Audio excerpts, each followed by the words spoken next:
श्रद्धा और सम्मान के साथ प्रवीण विद्यापीठ में मनाई गई doctor Bhimrao Ambedkar Jayanti. Sirsaganj national highway स्थित प्रवीण विद्यापीठ में संविधान निर्माता, भारत रत्न एवं महान समाज सुधारक डॉक्टर भीमराव अंबेडकर की जयंती बड़ी ही श्रद्धा, सम्मान और हर्षोल्लास के साथ मनाई गई। यह आयोजन न केवल उनके योगदान को स्मरण करने के लिए था, बल्कि उनके विचारों को नई पीढ़ी तक पहुंचाने का भी प्रयास था।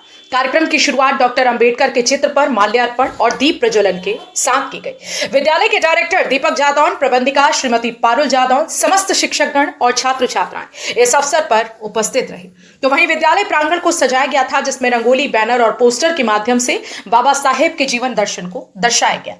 अपने उद्बोधन में डायरेक्टर दीपक जादौन ने कहा कि बाबा साहेब न केवल संविधान निर्माता थे, बल्कि वे एक ऐसे विचारक भी थे जिन्होंने शिक्षा, समानता और अधिकारों की लड़ाई को अपने जीवन का उद्देश्य बनाया। उनका संघर्ष हर उस व्यक्ति के लिए प्रेरणा है जो जीवन में परिवर्तन लाने का सपना देखता है। उन्होंने छात्रों से आह्वान किया कि वे शिक्षा को अपना सबसे बड़ा हथियार बनाएं और समाज में सकारात्मक बदलाव लाएं।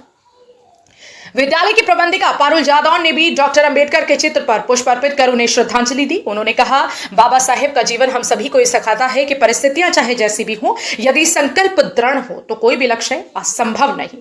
उन्होंने सभी विद्यार्थियों और स्टाफ को अंबेडकर जयंती की शुभकामनाएं दी और विद्यार्थियों को उनके आदर्शों को अपनाने की प्रेरणा दी। कार्यक्रम में विद्यार्थियों द्वारा भाषण, कविता पाठ, समूह गीत और एक लघु नाटक का आयोजन किया गया। नाटक में डॉक्टर अंबेडकर के बाल्यकाल से लेकर संविधान निर्माण तक की यात्रा को प्रभावशाली ढंग से प्रस्तुत किया गया, जिससे उपस्थित दर्शक भाव विभोर हो उठे। कार्यक्रम का समापन विद्यालय के वरिष्ठ शिक्षक द्वारा धन्यवाद ज्ञापन के साथ हुआ। उत्तर प्रदेश फिरोजाबाद से सचिन जैन की रिपोर्ट। उनका जीवन परिचय, हालांकि पूरा दिन कम पड़ जाएगा अगर बोलने लगे तो, फिर भी संक्षेप में मैं अपनी बात समाप्त करूंगा। आज के दिन 14 अप्रैल 1891 ईस्वी को मध्य प्रदेश के महू जिले में, जो उस समय महू कैंटोनमेंट के नाम से जाना जाता था, चूंकि इनके पिताजी और दादाजी तत्कालीन ब्रिटिश सरकार की सेना में सूबेदार के पद पर कार्यरत थे। 1891 में इनका जन्म होता है और 1894 में इनके पिताजी रिटायर हो जाते हैं। तो उस समय बचपन ही था, 3-4 वर्ष की अवस्था थी, तो कुछ ज्यादा जानकारी नहीं थी। अब जब 1894 में जब पिताजी रिटायर हो गए तो फिर अपने मूल गांव सतारा महाराष्ट्र में पहुंचे। वहां पर क्या होता है, जाते ही इनकी माता जी की मृत्यु हो जाती है। आपकी जानकारी के लिए बता दूं, 14 बच्चे थे इनके माता पिता के, उनमें सबसे छोटे थे, किंतु 2 भाई और 3 बहनें बचे थे, 5 बच्चे बचे थे।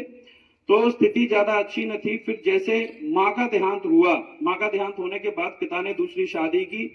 अब बाबा साहब के मन में, उस समय बच्चे ही थे, तो जब अपनी गुजरी हुई माँ की साड़ी को पहने हुए जब नई माँ को देखते तो इन्हें बड़ी चुभन होती थी, दिक्कत होती थी, थोड़ा मानसिक रूप से ये परेशान से रहने लगे थे।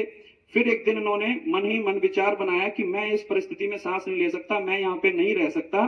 इनकी नजर घर में रखी एक पोटली पर थी। इनका मानना यह था कि पिताजी सेना में अफसर रहे हैं, तो इसमें काफी धन दौलत होगा, काफी इसमें माल होगा, मैं इसको लेके फरार हो जाता हूँ। तो आधी रात को इन्होंने वो पोटली उठाई, भागे, थोड़ी सी दूर गए तो इन्होंने चेक किया कि मैं देख लूं इसमें कुछ है भी या नहीं। उस विद्यालय में क्या कार्यक्रम हुआ? आज विद्यालय में श्री अंबेडकर जयंती के उपलक्ष्य में कार्यक्रम हुआ था, जिसमें बच्चों ने प्रतिभाग किया। अलग अलग वक्ताओं ने अपने अपने भाषण के द्वारा उनके जीवन शैली पर प्रकाश डाला। इसके साथ ही साथ मेन उनका एम था कि कोई भी बच्चा शिक्षा से अछूता न रहे, और ये बात बच्चों को भी समझाई गई कि अगर शिक्षा है आपके जीवन में तो आप जीवन में कुछ भी कर सकते हैं। बिना शिक्षा के आपको कोई भी जीवन में उपलब्धि नहीं मिल सकती है। और मेन अगर हम कहें तो अंबेडकर जी की सबसे बड़ी उपलब्धि यही थी कि उन्होंने शिक्षा प्राप्त करके और पूरे देश को इतना बड़ा संविधान दिया, जो कि आज के समय में एकदम वैलिड है, सबसे अच्छा संविधान माना जाता है विश्व में हमारे में। उसके पीछे उनकी शिक्षा ही उतर रही है।